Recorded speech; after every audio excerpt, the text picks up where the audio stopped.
Immunity Group Australia was founded by Dr. Douglas Jones and Dr. Nina Markovic, two individuals united by their commitment to advancing food allergy research, diagnostics, and treatment. Dr. Douglas Jones is a globally recognized expert on food adverse reactions. Over the past 10 years, his food allergy treatment center in the United States has successfully treated more than 2,500 patients, helping them to achieve food freedom, the ability to live without the constant fear for allergic reactions.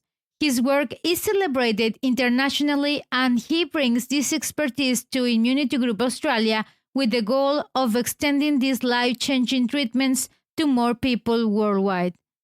Dr. Douglas Jones, an American board-certified allergist and immunologist and the director of Immunity Group Australia, discusses with The Wire's Vanessa Gatica how this treatment can transform lives, offering both children and adults a new chance to living free from food allergies. Dr. Jones, could you explain what is the gut microbiome and how does it impact health? The gut microbiome, really simply put, are trillions of bacteria that reside within our gut. Of note, we also have a microbiome on our skin and lungs in various places. But we focus a lot on the gut microbiome because it has so many connections. So these trillions of bacteria help in a beneficial way when it's healthy to aid in digestion and absorption of nutrients. And the gut also plays a role in certain hormones and chemicals within the body. There's a connection with the brain. So it really controls a lot of things within our bodies relating to our immunity, our nervous system, and also our hormones. So it's really impactful. When it gets off balance, if you will, and there's a predominance of what I just call bad bacteria or inflammatory bacteria, then that can alter a lot of things with even autoimmune disease or allergies, food allergies in particular. So it can have a lot of ramifications down the line when it's not healthy. What inspired you to specialize in food allergy treatment, and how have your experiences in the United States influenced your work at Immunity Group Australia? Patients really inspired me to get into it. Years and years ago, I didn't like the answers I had to give them. So many times they would come in such desperation and seeking hope and a plan and some kind of substance. And I didn't really feel like I was offering anything to them. They would come in and we would test, and I would tell them they'd have to avoid and carry an epinephrine injector and prepare for emergencies, hope that nothing bad happened. But some patients have to avoid many foods, not just one. And so it can become really restrictive to their diet, to their life, to everything. I mean, they start living in isolation. And as I sensed their desperation, and I was not comfortable or did not like the answers I was giving, it made me want to seek better answers for my patients and a better opportunity. So we did some research and learned some methods where we could help and give them hope and give them a plan and give them a choice of how they could take a more proactive approach in their health and also overcoming their food allergies. I worked on that for close to a decade, and now I've been able to translate that to a team and some protocols in Australia. How does the oral immunotherapy protocol work? Really just starting off with a microscopic amount of the food proteins that somebody may be allergic to. And in a very calculated and methodical way, we're giving those foods in those microscopic amounts at certain time intervals and certain doses, and then slowly, gradually increasing that over time.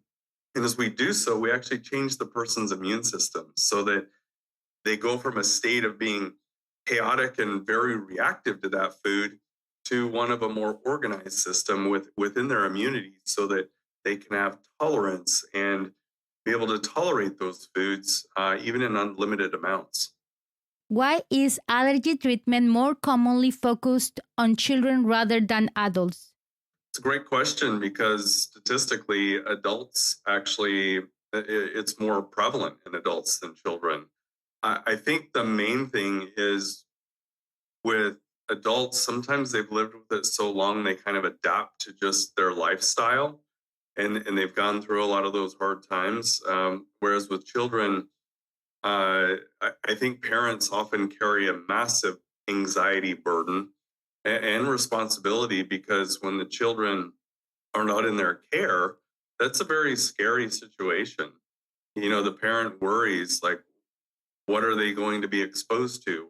Is somebody going to give them something that could potentially threaten their life? And so there's this dynamic between children and adult and the parent where we're all kind of scared in a way for their safety. And so I think there's a little more pressing nature to try and treat the children. How many patients have you helped so far, and who was the first Australian to achieve freedom from food allergies through your protocols? I've treated well over, thousands, probably close to 4,000 patients now that we've treated.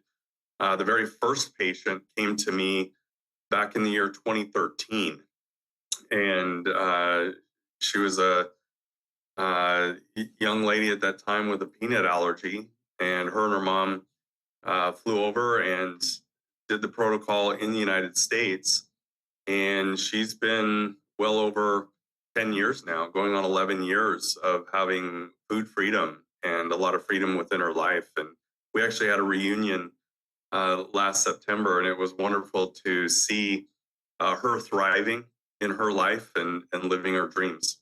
How can patients in Australia access your treatment protocols? I think the simplest way would be to email immunitygroup.australia@gmail.com. They can also find me on Instagram, and that's at Dr. Douglas Jones. And if they DM me, they can connect with me and then also the email that I gave. Can you elaborate on the challenges of treating food allergies and how your approach differs from traditional methods? I think the main way that we differ is a lot of the traditional methods try to take someone and fit them into a certain protocol, whereas I like to take a protocol and adapt it to the needs of the individual. And so there's kind of a reversal where I think we take a much more individualized and holistic approach to the person. We focus a lot not just on their physical health and getting the food back in their diet, but I also pay a lot of attention to their psychosocial or that mental emotional aspect, because that is such the stress of the food allergy is such a massive burden. It's every bit as important, if not more so, than the actual food. And so we look at all factors, all the inputs that's coming into a person, and try to account for those things and really treat them as a person, not just their food allergy. How do you foresee the role of biotechnology evolving in the field of immunology and food allergy research in the coming years? I think it would be great, especially on the diagnostic side, because the current testing that we have is really insufficient. And there's a lot of inaccuracy in the testing that we have. And I really hope in the near future that we have better testing and we can identify patients more readily and maybe even get better at predicting certain things with patients. I am Vanessa Gatica for The Wire, speaking with Dr. Douglas Jones, an American board-certified allergist and immunologist and the director of Immunity Group Australia.